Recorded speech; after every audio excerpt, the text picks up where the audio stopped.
ကျွန်တော်ဒါတော့ဒီလိုမဟုတ်ဘူးဒါတည်းပြန်ဆဲဟုတ်တယ်ဖိုက်ဆန်လုပ်တဲ့ကိစ္စမျိုးတော့ချင်းချင်းဒီနေ့ဆိုအဖွဲနေပြီးတော့ပြည်ထောင်စုပန်ကြားချက်ဆိုပြီးတော့ဒီနေ့ရဆွဲတဲ့ကျွန်တော်တို့ထုတ်ပြန်လိုက်ပါတယ်အပိုက်တိတီးတယ်မျိုးနဲ့ပြည်သူ့စေုံတွေကိုရိုနာဗိုင်းရပ်စ်2019 COVID-19 တန်တရားလူနာပြီး2020ပြည့်နှစ်မလ23ရက်နေ့11:05အချိန်တွင်ကျန်းမာရေးနဲ့အာကာသဝန်ကြီးဌာနစစ်ဆေးချက်အရ COVID-19 ရောဂါပိုးတွေ့ရှိရတဲ့ဖြင့်ရဲလူနာတွေနိုင်ခဲ့သောကပ်ပလက်ကျွော်အားကွာရန်တင်းလုပ်ငန်းများဆောင်ရွက်ရှိပြီးဒီနေ့မျိုးတွေကိုလည်းလိုအပ်သောကွာရန်တင်းလုပ်ငန်းများဆက်လက်ဆောင်ရွက်ရှိပါ community ကကျွန်တော်ဖုန်းဆက်တာကျွန်တော်အတိအပြောက်က join ပြလိုက်တာအခု EPP ဒီဟိုပေါ်180ပဲနောက်ပြီးတော့ဟိုလက်ဤကလည်း920နောက်မျက်မှန်တွေရော mask တွေရောသူတို့မှားထားတာရောက်တာနဲ့ချက်ချင်းပုံမျိုးနဲ့ကိုကူလုံးကိုဝေးပေးပါဆိုတော့ကျွန်တော်အဲ့သူပြီးမှအသေးစိတ်ရှင်းပေးမယ်တောင်ပိုင်းအောင်မြောက်ပိုင်းအောင်မျိုးနဲ့ကိုကူလုံးကိုသူတို့မျှပြီးတော့အဲ့လိုပေးပါဆိုတော့အဲ့ဒါဆိုရင်စင်းပေးရရှိကြတယ်ပို့မလမ်းကြောင်းကမန္တလာမင်းနဲ့ပို့ရင် complete ရမယ် complete မင်းတက်မတူပြီးပလက်ဝဆိုအဲ့လိုလေးခုခွဲလိုက်မယ်ဒီဘက်မြောက်ပိုင်းအတွက်ဆိုတော့ဟာခါကို high class နဲ့ပို့လိုက်ဒီရောက်ရင်ကျွန်တော်တို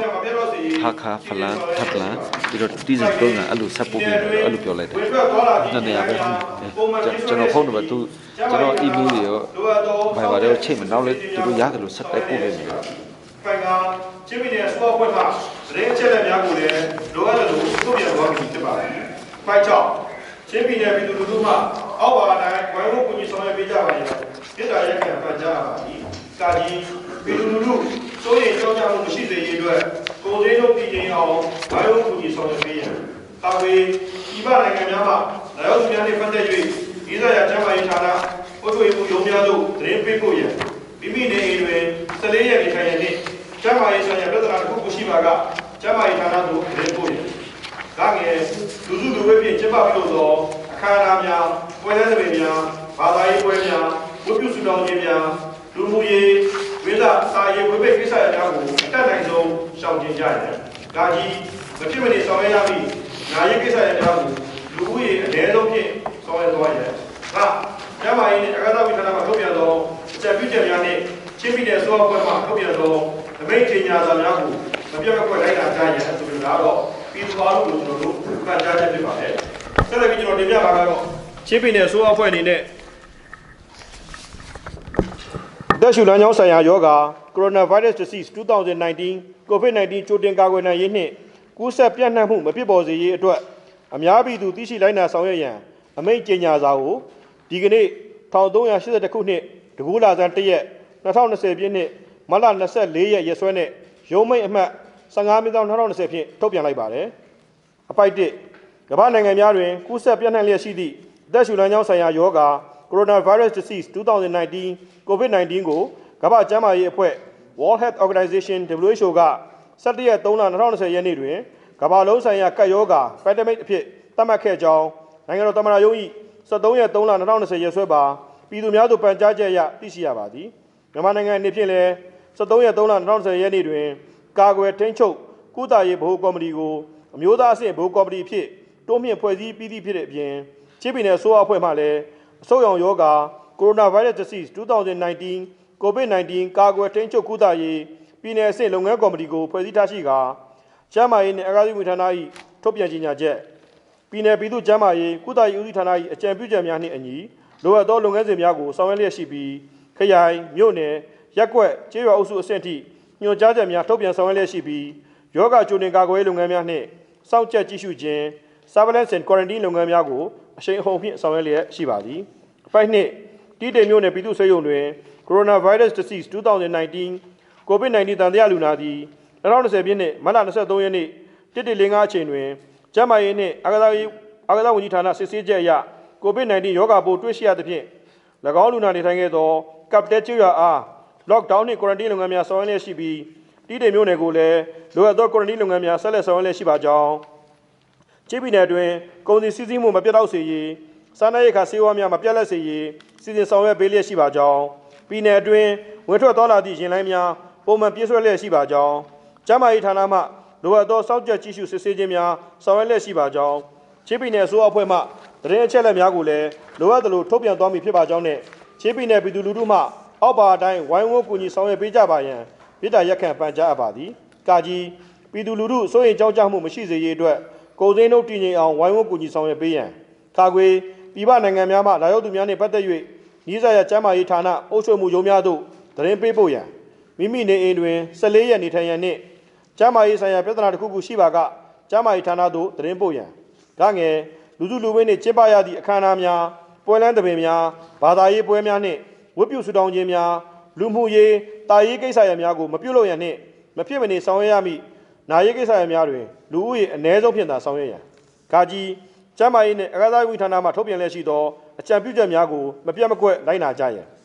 အပိုက်3တို့ဖြစ်ရာချင်းပြည်နယ်တွင် COVID-19 ရောဂါကူးစက်ပြန့်ပွားမှုမရှိစေရေးအတွက်ဌာနအဖွဲ့အစည်းများလုပ်ငန်းရှင်များနှင့်အများပြည်သူများအနေဖြင့်ကြိုတင်ကာကွယ်ရေးလုပ်ငန်းများကိုပူးပေါင်းပါဝင်လုပ်ဆောင်ရန်လိုအပ်ပြီးအောက်ပါအချက်များကိုလည်းတိကျစွာလိုက်နာရန်ဤအမိန့်ကြေညာချက်ကိုထုတ်ပြန်ကြေညာလိုက်သည်ကာကြီးချင်းပြည်နယ်အဆင့်ဌာနဆိုင်ရာအဖွဲ့အစည်းများခရိုင်မြို့နယ်အဆင့်ဌာနဆိုင်ရာအဖွဲ့အစည်းများရပ်ကွက်ကျေးရွာအုပ်စုအုပ်ချုပ်မှုရုံးများအနေဖြင့်လူစုလူဝေးဖြင့်ကျင်းပပြုလုပ်ရမည့်တွေ့ဆုံပွဲများအခမ်းအနားများဟောပြောပွဲများအစည်းအဝေးများနှင့်တင်တန်းများအားကျင်းပခြင်းမပြုရန်ခါခွေဟိုတယ်မိုတယ်တဲခိုကန်များအနေဖြင့်လုံခြုံဆွေးနွေးပွဲများတွေ့ဆုံပွဲများအခမ်းအနားများဘာသာရေးလူမှုရေးနှင့်ဆက်နွယ်သောကိစ္စရပ်များကိုနောက်ထပ်ကြေညာချက်တစ်စုံတစ်ရာမထုတ်ပြန်မီအထိကျင်းပခြင်းမပြုလုပ်ရန်ကားငယ်တက္ကသိုလ်များအခြေခံပညာကျောင်းများပညာရေးဝန်ကြီးဌာနအသိအမှတ်ပြုကျောင်းများကိုယ်ပိုင်ကျောင်းများအနေဖြင့်ပညာရေးဝန်ကြီးဌာန၏ညွှန်ကြားချက်များအတိုင်းဆောင်ရွက်ရန်နှင့်ပုဂ္ဂလိကဘော်ဒါဆောင်များဖွင့်လှစ်ခြင်းအားနောက်ထပ်ကြေညာချက်တစ်စုံတစ်ရာမထုတ်ပြန်မီသည့်မပြုလုပ်ရန်ကာကြီးလူမှုဝန်ထမ်းဦးစီးဌာနမှဖွင့်လှစ်ထားသောမူကြိုကျောင်းများနှင့်လူမှုဝန်ထမ်းဦးစီးဌာနမှအသိအမှတ်ပြုပုဂ္ဂလိကမူကြိုကျောင်းများအနေဖြင့်လူမှုဝန်ထမ်းဦးစီးဌာန၏ညွှန်ကြားချက်အတိုင်းဆောင်ရွက်ရန်ငါ KTV ကာအိုကေဆိုင်များကိုပိတ်ထားရန်စလုံးအယောင်မြင့်တင်ပွဲများမပြုလုပ်ရန်စလိန်စားတောက်ဆိုင်များတွင်ပါဆယ်ဖြင့်သာကန့်သက်ရောင်းချရန်ဇာကွယ်အများပြည်သူများအနေဖြင့်လူစုလူဝေးဖြင့်ကျင်းပပြုလုပ်ရမည့်အခမ်းအနားများပွဲလမ်းသဘင်များမြန်မာရိုးရာသကြံပွဲတော်အတွက်မတ်တပ်ဆောက်လုပ်ပြီးကျင်းပခြင်းအပအဝင်မပြုလုပ်ကြရန်ဘာသာရေးနှင့်ဆက်နွယ်သောလူမှုရေးဆိုင်ရာအခမ်းအနားများအခြားဘာသာရေးဆိုင်ရာအခမ်းအနားများနှင့်ပွဲလမ်းသဘင်များမပြုလုပ်ရန်ဇာမင်ဆွဲပုံမှန်အပတ်စဉ်ဖျားเจ้าများနှင့်ဘုန်းကြီးเจ้าများတွင်လူစုလူဝေးဖြင့်ဆောင်ရွက်လျက်ရှိသောဘာသာရေးဆိုင်ရာဝတ်ပြုဆုတောင်းခြင်းအစည်းအဝေးပြုလုပ်ခြင်းများကိုလည်းနောက်ထပ်ကြေညာချက်တစ်စုံတစ်ရာမထုတ်ပြန်မီအထိလူစုလူဝေးဖြင့်ကျင်းပခြင်းမပြုလုပ်ရန်ညမိဘပြည်သူများအနေဖြင့်တိုက်နိုင်သမျှမိမိနေအိမ်တွင်သာနေထိုင်ကြပါရန်တာတလင်းကျိတ်အများပြည်သူစိုးရိမ်ထိတ်လန့်စေမိမှန်တဲ့ကောလာဟလများကိုဖန်တီးဖြန့်ဝေခြင်းမပြုလုပ်ရန်နှင့်ပြုလုပ်ပါကတည်ဆဲဥပဒေများနှင့်အညီအရေးယူဆောင်ရွက်ရန်ထောက်အောင်ပဲချင်းပြည်နယ်တွင်းရှိပြည်သူများအနေဖြင့်လက်တလောအသက်ရှူလမ်းကြောင်းဆိုင်ရာ Coronavirus Disease 2019 COVID-19 ကြိုတင်ကာကွယ်နိုင်ရေးမဖြစ်ပွားစေရေးအတွက်ကျန်းမာရေးနှင့်အာကာသဌာနကအချိန်နှင့်တပြေးညီထုတ်ပြန်ထားသည့်သတိပေးနှိုးဆော်ချက်များအတိုင်းတိတိကျကျလိုက်နာဆောင်ရွက်သွားရန်ဒါရင်ကောက်မိမိပတ်ဝန်းကျင်တွင်တန်တရားလူနာတွေ့ရှိရပါကသက်ဆိုင်ရာခရိုင်မြို့နယ်ရက်ကွက်ကျေးရွာအုပ်စုအုပ်ချုပ်မှုများမှတဆင့်